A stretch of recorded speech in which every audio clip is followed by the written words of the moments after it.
पिछले जमाने का जिक्र है। किसी बस्ती में दो भाई रहा करते थे। बड़े भाई का नाम जाबिर था और छोटे भाई का नाम कासिम। दोनों के घरों के हालात में जमीन आसमान का फर्क था। जाबिर पेशे के लिहाज से जमींदार था और बहुत ज्यादा अमीर था। कासिम इंतहा दर्जे का गरीब था। वह दोनों अपने अलग अलग घरों में रहते थे। दोनों भाई शादीशुदा थे। कासिम की बीवी बहुत खूबसूरत थी, मगर गरीबी की वजह से वह जाबिर की बीवी के पास सुबह से रात तक काम करने जाती थी। जाबिर की बीवी कासिम की बीवी के हुस्न और जमाल से जलती थी। सारा दिन उसके घर में नौकरी करने के बावजूद वह उसे पैसे नहीं देती थी। रोज शाम को कहती, जिस संदूक में वह पैसे रखती है उसकी चाबी शौहर के पास है और वह घर पर नहीं है। तुम ऐसा करो, जो यह गंदम जमीन पर बिखर गई है उसे इकट्ठा कर ले, यही तेरा अजर है। कासिम की बीवी जब यह सुनती तो उसका दिल अंदर से टूट जाता, लेकिन बच्चों का पेट भरने की खातिर मजबूरन जब वह गंदे जर्रे जमीन से उठाती तो जाबिर की बीवी उसे देखकर लुत्फ अंदोज होती। ऐसे ही दिन रात गुजरते रहे।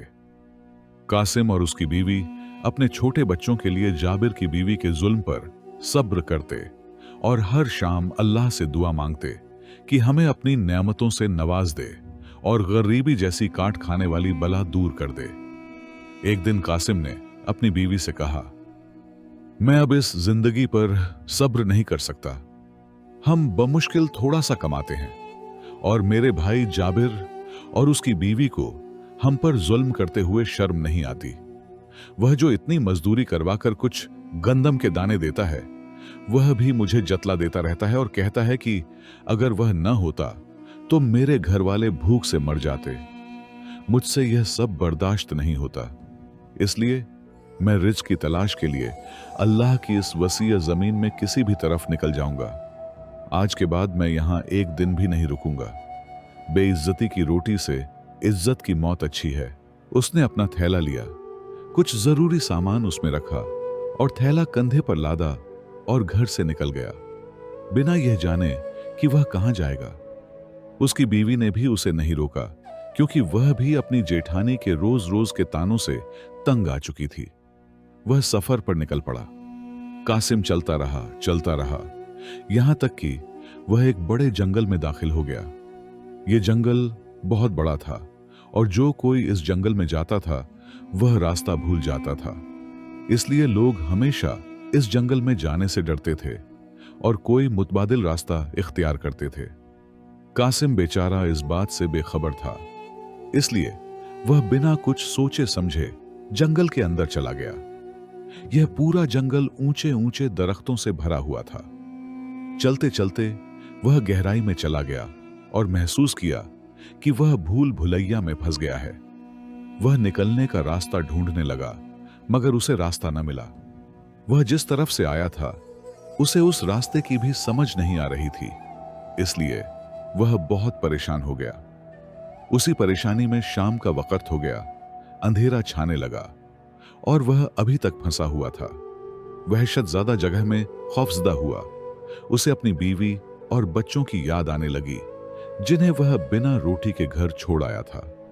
उसे अपने फैसले पर पछतावा होने लगा और अपनी किस्मत पर रोने लगा और रोते हुए दुआ करने लगा, या अल्लाह, मैं बिल्कुल बेबस हो चुका हूं। मेरे सामने अब सिर्फ मौत है, मेरी मदद फरमा। उसी लम्हे उसने एक बुजुर्ग दरवेश को देखा जो सफेद लिबास में तेजी से आगे बढ़ रहा था। उसने पुकारा, मगर वह न रुका, दरख्तों में गायब होने लगा। वह दौड़ा उसके पीछे, सोचता हुआ कि यह नेक दरवेश यहां क्या कर रहा है। यकीनन वह मुझे रास्ता बताएगा।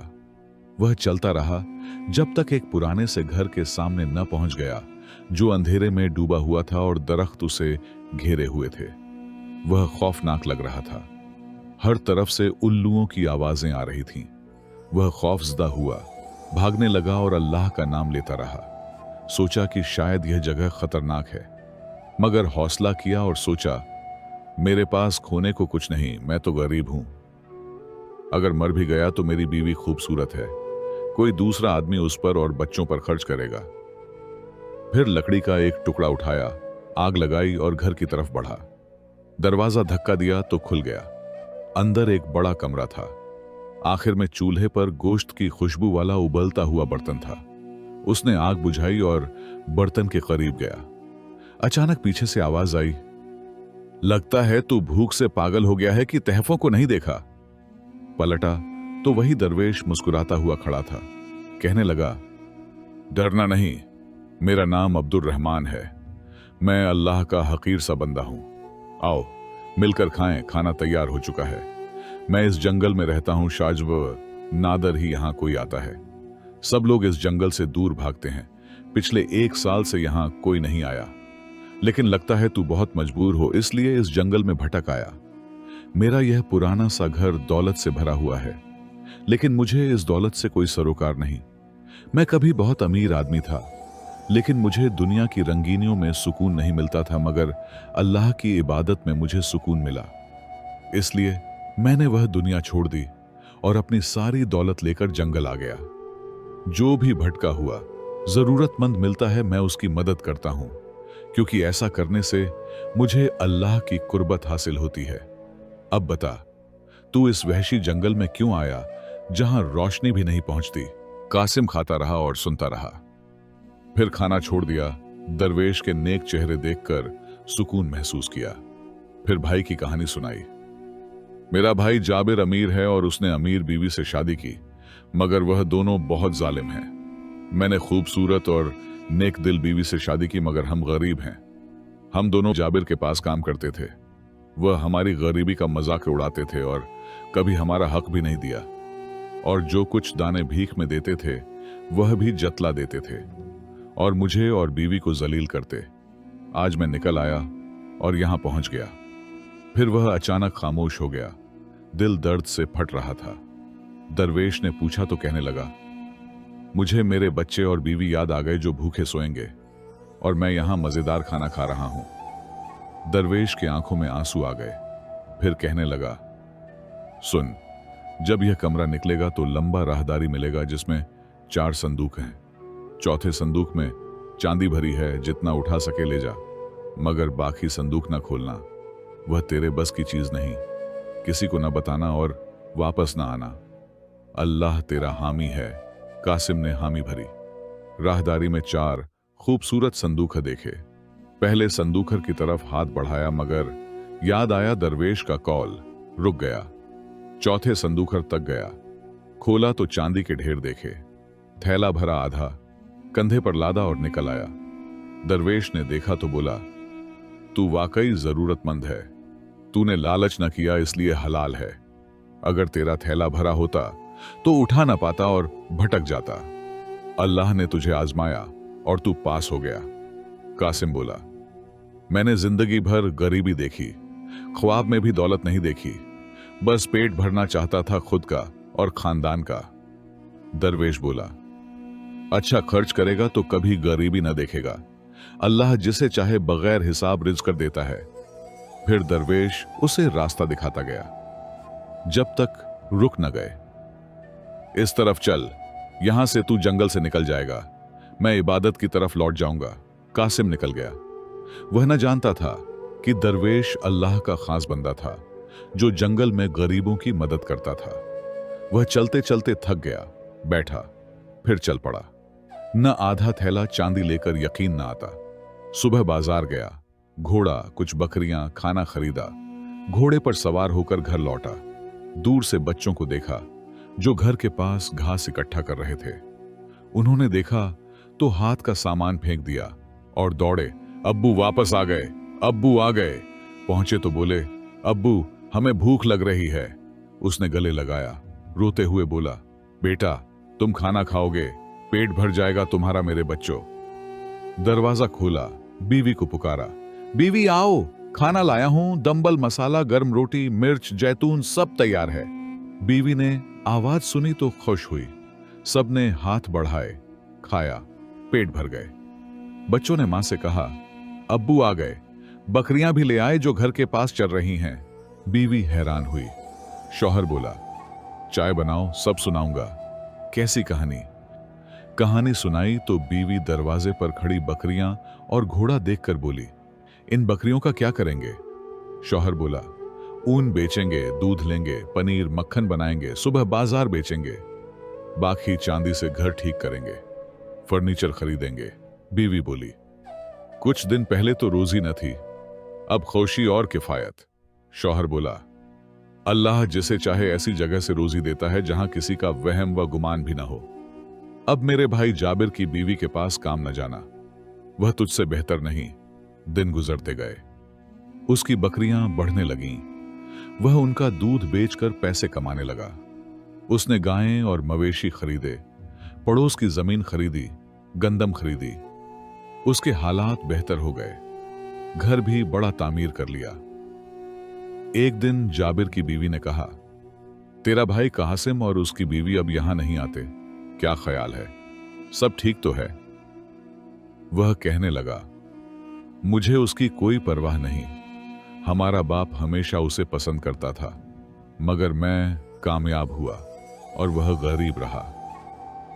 एक दिन जाबिर की बीवी अपनी देवरानी के घर 2 रोटियां और सब्जी लेकर गई, इस बहाने से कि वह देखे तो सही कि वह अब उसके घर क्यों नहीं आते। जब वह घर के करीब पहुंची तो बड़ा आलीशान घर देखकर हैरान हो गई और सोचने लगी, शायद गलत जगह आ गई है। लेकिन जब उसने किसी से पूछा तो उसने उसी घर की तरफ इशारा किया। वह दिल ही दिल में कहने लगी, लगता है इनको कोई खजाना मिल गया है। वह दौड़ी, शौहर को बताया। जाबिर हैरान रह गया और कहने लगा, नामुमकिन, मुझे खजाने का राज जानना है। वह सुबह तहफे लेकर कासिम की तरफ गया, बड़ी दावत पर बुलाया। कासिम खुश हुआ, सोचा भाई तौबा कर गया है। शाम को बीवी बच्चों समेत जाबिर के घर गया, खाया पिया। फिर जाबिर ने राह रास्त पर आने का नाटक करते हुए बोला, भाई मुझे मुआफ कर दे। कासिम ने मुआफ कर दिया। फिर कहने लगा, भाई मुझे कहानी तो सुनाओ, तुम अमीर कैसे हुए? कासिम ने सारी कहानी सुना दी और जंगल का रास्ता भी बता दिया। जाबिर के दिल में लालच पैदा हो गया। अगले दिन जाबिर ने कपड़े फाड़े, 2 बड़े थैले कंधों पर रखे, चांदी भरने का अज़म किया और जंगल की तरफ निकल गया। चूंकि उसे कासिम ने रास्ता भी बता दिया था, इसलिए वह उस घर तक भी पहुंच गया जहां दरवेश रहता था। उसने दरवाजे को धक्का दिया। अंदर दरवेश खड़ा था। पूछा, तू यहां क्या कर रहा है? किसने इजाजत दी? वह रो पड़ा, मैं गरीब हूं, काम ढूंढता हूं, मेरे पांव मुझे यहां ले आए। दरवेश ने उसके कपड़े देखे, इश्फका हुआ। राहदारी में 4 संदूक, चौथे में चांदी भर ले, बाकी न खोलना। वह चौथे संदूक में दौड़ा, थैला भरा मगर उठा न सका। घसीटा, रुक कर सोचा, दूसरे संदूकों में क्या है? तीसरा खोला, सोने के बर्तन। थैला खाली किया, सोना भरा। फिर दूसरा खोला, मोती, याकूत, हीरे। दोबारा भरा। लालच में वक्त गुजरा, आधी रात हो गई। पहला संदूक खोला, हाथ डाला तो गंदम मिली। हैरान, अब निकलूं? दरवेश आ गया। उसके हाथ में एक इंतहाई खतरनाक कुत्ता था। दरवेश कहने लगा, तूने लालच में सब खो दिया। यह गंदम सबसे कीमती थी जो पेट भरती है। अगर तू वाकई गरीब होता तो कोई दूसरा संदूक न खोलता। अब यहां से कुछ न लेना, वरना यह कुत्ता तुझे नोच खाएगा। जाबिर सब छोड़कर भागा। वह सरपट भागता रहा। उसे सिर्फ मुट्ठी भर गंदम मिली। दरवेश ने उसे दूर तक जाने दिया और उसे सबक सिखाया कि आइंदा वह जंगल न वापस आए। घर पहुंचा तो उस पर एक और मुसीबत आन पड़ी। उसकी बीवी रस्सियों में जकड़ी हुई थी। उसने फौरन अपनी बीवी को खोला और पूछने लगा कि उसकी यह हालत किसने की, जिस पर बीवी बताने लगी कि उसकी गैर मौजूदगी में चोर उसके घर में सब कीमती सामान लेकर जा चुके थे और उसे रस्सियों से बांध गए थे। अब वह बिल्कुल गरीब हो चुके थे और गरीबी की जिंदगी गुजारने लगे। गरीबी से तंग आकर जाबिर मेहनत मजदूरी करने लगा। उसकी बीवी थोड़े पैसों में गुजारा नहीं करती थी और उसे हमेशा ताने देती रहती। और आखिर एक दिन वह उसे छोड़कर चली गई। एक दिन वह बीमार हो गया और काम पर न जा सका। खाने को उसके पास कुछ नहीं था। सुबह वह कासिम के घर गया। कासिम ने बुरी हालत में अपने बड़े भाई जाबिर को देखा तो उसे बहुत दुख हुआ। वह अपने भाई को अपने घर ले गया, उसे खाना खिलाया और उससे उसकी इस हालत की वजह पूछी। तो उसने पूरी कहानी सुनाई और बताया कि उसने लालच किया, जिसकी वजह से उसका घर लुट गया और फिर उसकी बीवी भी उसे छोड़कर चली गई। कासिम को अपने भाई की हालत पर बहुत तरस आने लगा। वह कहने लगा, आप मेरे काम को संभालें मेरे साथ। जो कमाएंगे आधा आपका आधा मेरा। आप मेरे बड़े भाई हैं, मैं आपको इस हालत में नहीं देख सकता। जाबिर हैरान रह गया। सच? मेरे इतना जुल्म करने के बाद भी? कासिम की बीवी बोली, शर का बदला शर से नहीं देते। अल्लाह ने हम पर एहसान किया है, हमें रोजी दी और उस पर आपका भी हक है। हम बांट कर खाएंगे। आप पर बुरा वक्त है, हम आपको नहीं छोड़ेंगे। जाबिर को अपने आप पर अफसोस होने लगा और कहने लगा कि जो आज तुम लोग मेरे साथ कर रहे हो, मैं यह न कर सका। जाबिर ने कासिम और भाभी दोनों से मुआफी मांगी, गड़गड़ाकर रोने लगा। उसने अल्लाह से भी मुआफी मांगी और सच्चे दिल से तौबा कर ली। अब दोनों भाई नेक दिली से काम करने लगे और सुकून इत्तिफाकर से जिंदगी बसर करने लगे। जिंदगी की इस दास्तान से वाजे होता है कि गरीबी की सख्तियों में सब्र और अल्लाह ताला पर कामिल भरोसा रखना सबसे बड़ी ताकत है। जरूरतमंद की आवाज अल्लाह तक जरूर पहुंचती है और वह ऐसी जगहों से रिज़्क़ और नजात अता फरमाता है जहां इंसानी सोच भी न पहुंच सके। लालच और हिर्स दौलत की तरफ खींचती है तो इंसान अपना सब कुछ, दौलत, इज्जत, सुकून और रिश्ते खो देता है, क्योंकि लालच कभी खत्म होने वाली आग है जो सब कुछ जला देती है। इसके ब्रह्मुख कनात, हलाल रोजी और जरूरत के मुताबिक का इस्तेमाल करने वाला हमेशा खुशहाल और मुतमईन रहता है, क्योंकि अल्लाह ताला उसे बेहिसाब नेमतें देता है। जुल्म, तकब्बुर और दूसरों की गरीबी का मजाक उड़ाना अल्लाह की नजर में बहुत बड़ा गुनाह है और ऐसे लोगों को दुनिया और आखिरत दोनों में इब्रतनाक अंजाम मिलता है। मगर जो लोग अफ़्व, बर्दबारी और एहसान का रास्ता इख्तियार करें, वह अल्लाह की खास रहमत के मुस्तहिक होते हैं और उनकी छोटी सी मेहनत भी बड़ी कामयाबियों का बाइस बन जाती है। आखिर में खानदान और भाइयों के दरमियान बाहमी मोहब्बत, ताउन, मुआफी और नेक सलूक ही जिंदगी को सुकून और खुशहाली बख्शता है। अल्लाह की राह में दी गई मदद वापस एहसान की सूरत में लौट आती है और सच्चा मुसलमान हमेशा शर का बदला एहसान से देता है, न कि शर से। इसी तरह अल्लाह की मर्जी से हर मुश्किल आसान हो जाती है और हर गम खुशी में तब्दील हो जाता है। अपनी राय कमेंट्स में शेयर करें कि आपने इस कहानी से क्या सीखा। आप किस शहर से इस कहानी को सुन रहे हैं? अगर यह कहानी आपको पसंद आई तो लाइक और सब्सक्राइब करना न भूलें। मिलते हैं एक और नई वीडियो के साथ। तब तक के लिए अल्लाह हाफिज। ला हफ्स है।